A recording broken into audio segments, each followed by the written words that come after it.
Meanwhile, Ramaphosa's State of the Nation address highlighted key economic reforms and reaffirmed South Africa's international relations policy stance.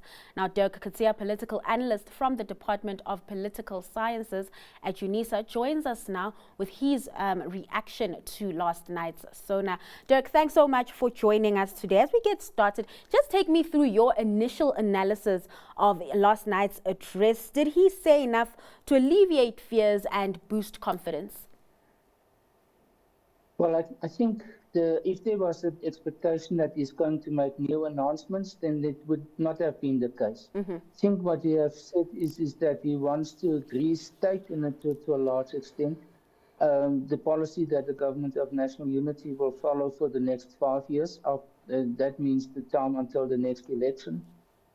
And it consists of 3 elements, which is inclusive growth, how to combat poverty, and how to capacitate the state, the so-called developmental state.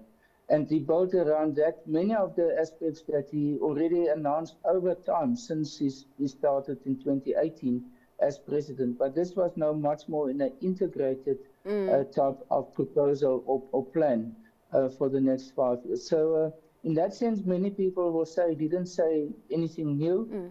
To a large extent, yes. But I think what is now clear is how do they foresee the implementation and the main goals that they have to set for themselves for the next 5 years. So I think that's the main significance of this speech. There's obviously more detail about, for example, our international relations. There's more detail about aspects. Something which I think is indeed new is with respect to local government. Yes. And the financial, the fiscal support or the fiscal contribution that will come from government to the local authorities, I think is a very significant aspect, but which so far didn't receive much attention. And I think it actually should receive much more attention. And the reshaping and refocusing of local municipalities, of course, a driver that will boost growth. The president pegging growth for 2025 at 3%. Quite ambitious considering that we haven't been able to even get growth of 1% over the last year or so. Is this achievable given the pace at which reforms have been going? Well, I think, when it comes to setting targets, you must not be too, you must be ambitious. You must be realistic, but have quite difficult targets to reach. Yeah. I think the one aspect which we don't see yet is the impact of the absence of load shedding.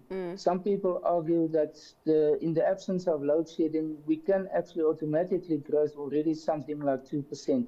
Now, that's very ambitious. But it is, I think, becoming more and more realistic now.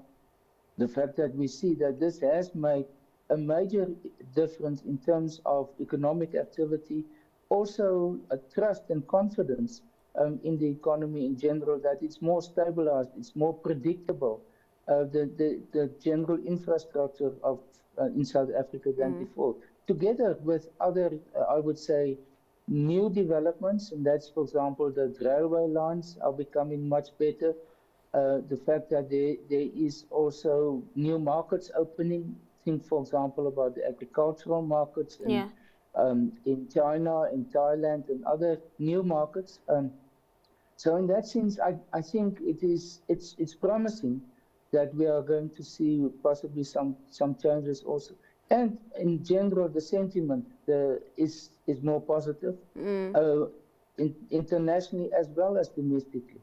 It'll be interesting to see how that pans out. The government also has big infrastructure spending plans, about 940 billion rands. They've also targeted fixing up the water systems, dealing with water supply and just fixing water infrastructure. They've earmarked about 23 billion rands for that, for water projects rather. Talk to me about your thoughts on that. I mean, it seemed like we dealt with load shedding and now here we are dealing with water supply issues.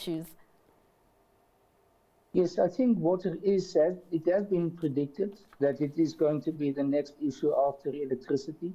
With respect to water, I think it's not so much about the availability of water. Many people in the past said that is the issue, that we are a country with low rainfall and sources of water. I think the main issue has now emerged as the management of water, Uh-huh. and especially the management of water with respect, for example, to sanitation and how to purify the water, to improve the quality of the water that exists at the same time with how to distribute the water, especially in more of the rural areas. So it's about infrastructure. It's not about the availability of water itself. I think what we are seeing also is that the Lesotho Highlands project is making progress. For a very long time, there was no progress. So there's indeed hope that we are going to have additional sources of water also in future. So to come back to the main point, it is about how to improve the infrastructure of water. That's the main challenge. Dirk, before I let you go, right, this year rather is a very important year for South Africa, as we are also hosting the G20. Ahead of this summit, there's been a lot happening in terms of our relations with our counterparts, our international counterparts. Most recently, we've seen the tit for tat between the Rwandan president and President Ramaphosa. We've also seen all the action play out between the president of the United States as well as the president of South Africa. So Ramaphosa has mentioned that we are a country that is misunderstood and that he'll be sending a delegation out to sort of push through our interests and make sure people understand the vision we have for G20. What are your thoughts on that? And do you think that, you know, the delegation can get the message across?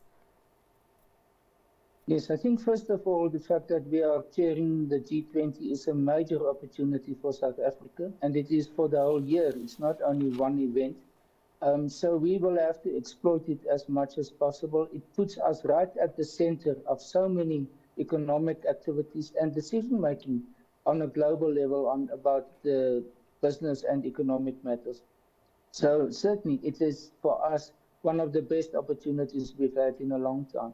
At the same time, I think it's where we have been now in the last number of days or week or so, is that it is a bit of a wake-up call about how we present ourselves as a country from a diplomatic point of view. I don't think the diplomatic side is doing enough in terms of marketing South Africa internationally, of building networks and communicating very effectively. The world is a very competitive environment. And if you don't do that marketing in a very effective and innovative way, then you will fall behind. And I think this is what we've seen. But I think this was indeed a wake-up call, and therefore the different departments, not only DERCO but others, will do much better in order to improve the understanding and where South Africa stands. I think what we are seeing is, I don't think we should present ourselves as a unique case. South Africa is part of the international community. And therefore that we have unique conditions which are different from all the other countries in the world. But it is important, South Africa was always internationally in a good position from 1994 onwards. We lost a little bit of that, as I said. And I think President Ramaphosa in general is very good as a diplomat. It's possibly one of the best, the areas in which he performs the best. And we must just now start to use that in a very assertive way. It's a major challenge for him with President Trump. And I think it's going to require very close cooperation between government as well as the business sector or the private sector in general in South Africa, how to project and market South Africa to the outside world. Dirk, thanks so much for joining us and just sharing your insights. That was UNISA's Dirk Kgothatso, and that's all from The Close today. I bring you Business Lunch on Monday at midday, and Zinati will be back with The Close at 5:30 p.m. that evening.